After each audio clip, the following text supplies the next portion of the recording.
Welcome to the Butler Press Pass. I'm Samuel Wiederhaft. And I'm Perry Wagner. And this is our first ever show on Butler360sports.com. You feeling good, Perry? Oh, I'm feeling so good. This is going to be one heck of a show, Sam. So we'll start off with the first segment of the Top Dog Plays of the Week, hosted by Damon Rector. Every week, we'll pick the best moments or plays in the week for Butler Athletics. So, Damon, take it away.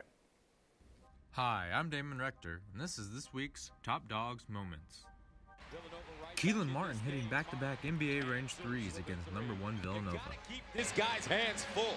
You can't go away from him if you're Butler. Martin the other way in transition, steps into a three, and it's Keelan Martin again with 17 in the first half. A steal and a pass by Sean McDermott brings the Dogs within 3. The lead is 5. It's only 5. And they're going to foul Dickerson.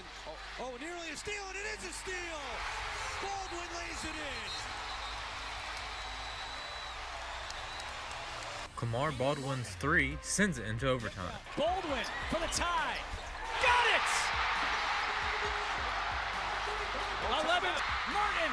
This is good if it goes. Off the backboard, we're going to overtime. And that's this week's Top Dogs Moments. And that was this week's Top Dog Plays of the Week, Perry. The Butler women's basketball team has a completely new look this season with a revamped coaching staff under head coach Kirk Godlewski, as well as a number of new players on the court. But even with all those changes, the one constant this year has been junior forward Tori Schickel. The Evansville native has averaged 17 points per game to go along with 10 rebounds this season and has helped the Bulldogs to 13 wins, which is more than twice their win total from last year. Press Pass's Phil Torr has more. No one had very many expectations for me, so I did well in high school, but I was kind of not as big of a recruit as we had.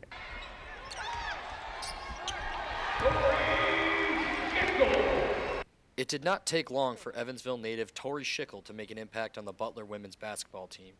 After experiencing some difficulty transitioning to the college game, Schickel said one day she felt like she could play at the next level. Coach G says he knows the practice that it all clicked, but I can't remember exactly the practice, but one day it all just kind of came together. It was the way she stuck out. She was getting every rebound. Every time she touched it, she was making the right play. She was the first one back on defense, and it was all little effort things. After a limited role in her freshman campaign, Schickel established herself as a dominant low-post presence for the Bulldogs. In her sophomore season, Schickel averaged a double-double by putting up 14.6 points and grabbing 11.6 rebounds per game.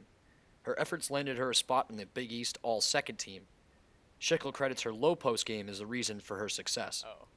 So I think my biggest strength is my post moves, just because they're so, people have described them as like basic, so I don't do anything fancy, but at the same time they're so effective. Because I can read where the defense is. So I think that's a huge strength. It's been something new for her every year that she's such a coachable kid that she grows and her game adapts to it, whatever she needs to do. Schickel was named team captain for her junior season, and her teammates believe it's because of the calm, cool, and collected approach she brings to the court. I think she's really good at just staying calm in difficult situations. She has a really good poise. So she's just kind of like, if we get in tough situations, she's good at making sure everyone stays composed.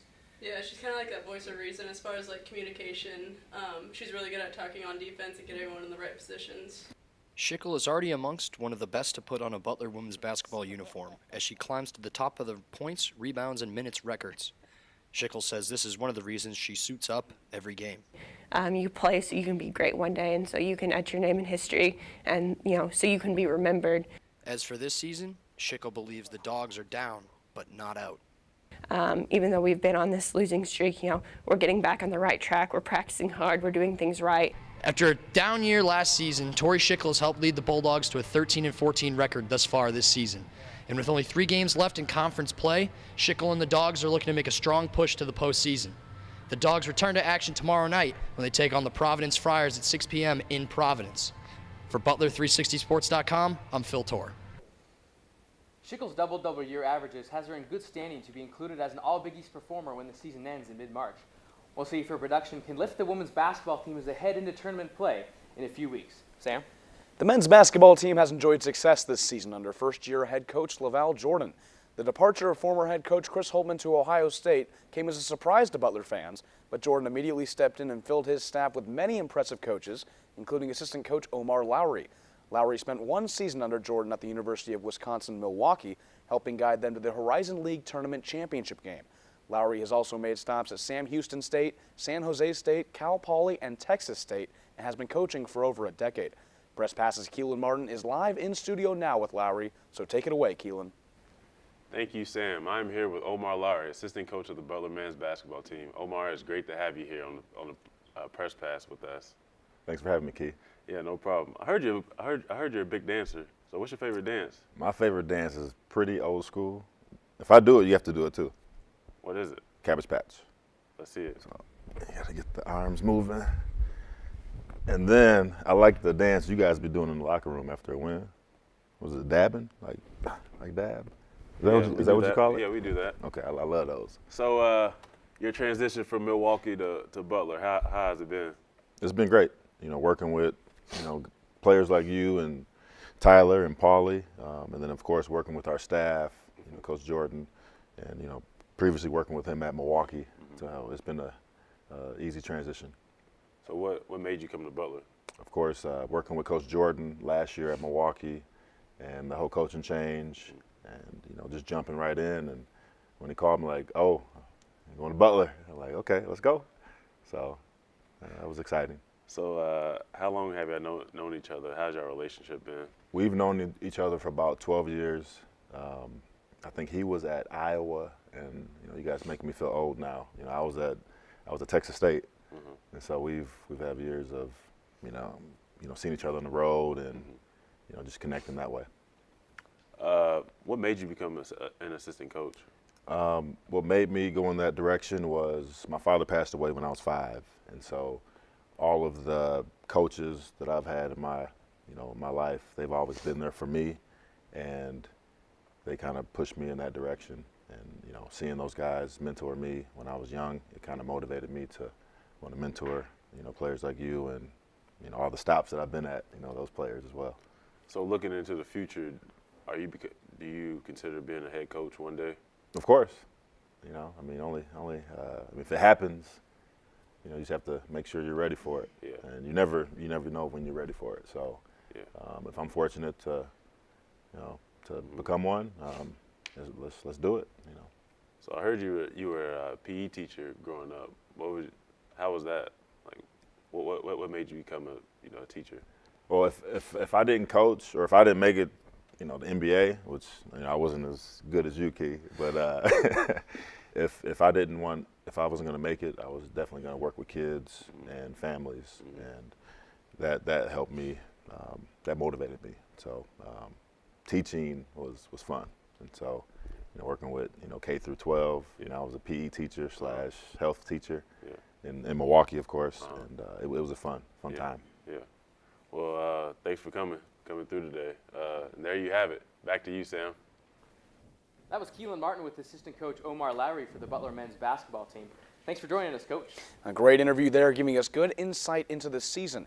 Now we're going to bring in our Butler sports expert, Damon Rector, for a little discussion about both men and women's basketball, as both are in the middle of their season. So we'll start off on the women's side, boys.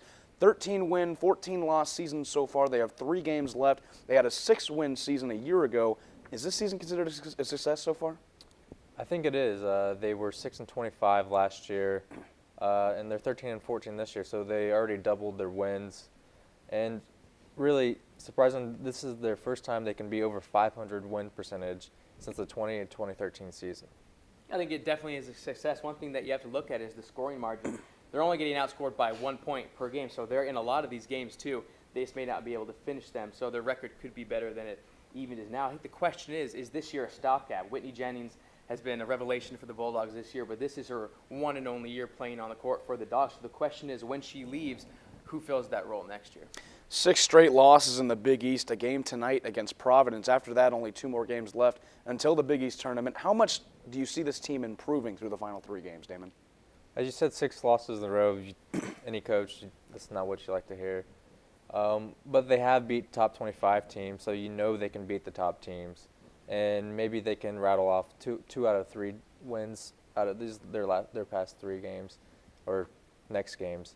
And, yeah, they could build momentum heading into the Big East tournament, and anything can happen there.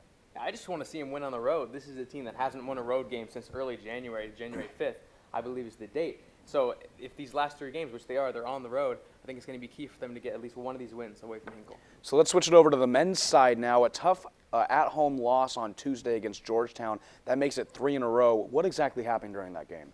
Well, they let 2 guys go off, Derrickson and Govan. They're 2 big guys. Derrickson had 27, Govan had 17. And Butler was ice cold in the three-point line, only shooting 5 for 22 from 3. And their defense, they allowed 87 points, and if you're a defensive-minded coach, you don't like that. Yeah, I think going off of what Damian said, the big man defense really suffered that game. I think it suffered from a lot of foul calls early on Fowler and Weidman, and when those guys get in foul trouble, it limits their ability to really be physical down there on the block. And a good opportunity at home on Saturday to get back on track against Providence. How do you think that one shapes up, guys? Well, they're on a 3-game losing streak, so this is a game. This would be a pivotal game heading into the season and finishing out the season. You got Keelan, he's always there, strong points per game, and then same thing with Kamar. But really, who you would like to see step up is Paul Georgeson. He's kind of been quiet the last 3 games, and maybe he'll light that spark. Yeah, I think Jorgensen is the key to this game. You know Keelan's going to bring it. You know Kamar brings it every night. The question is, what can Paul Jorgensen give you? And on the Friar side, they have 3 real offensive playmakers, Rodney Bullock, Jalen Lindsey, and Kyron Cartwright. The question is, can the Bulldogs stop at least 2 of those guys? I think they do that, and I get this win 85-77, Sam. Well, we want to thank Damon Rector for joining our roundtable, Butler sports expert. We also want to thank Omar Lowry, assistant coach, for joining us on today's show. So that'll do it for the Butler Press Pass. I'm Samuel Wiederhaft. And I'm Perry Wagner. We've got our credentials. Now you have yours. We'll see you next time.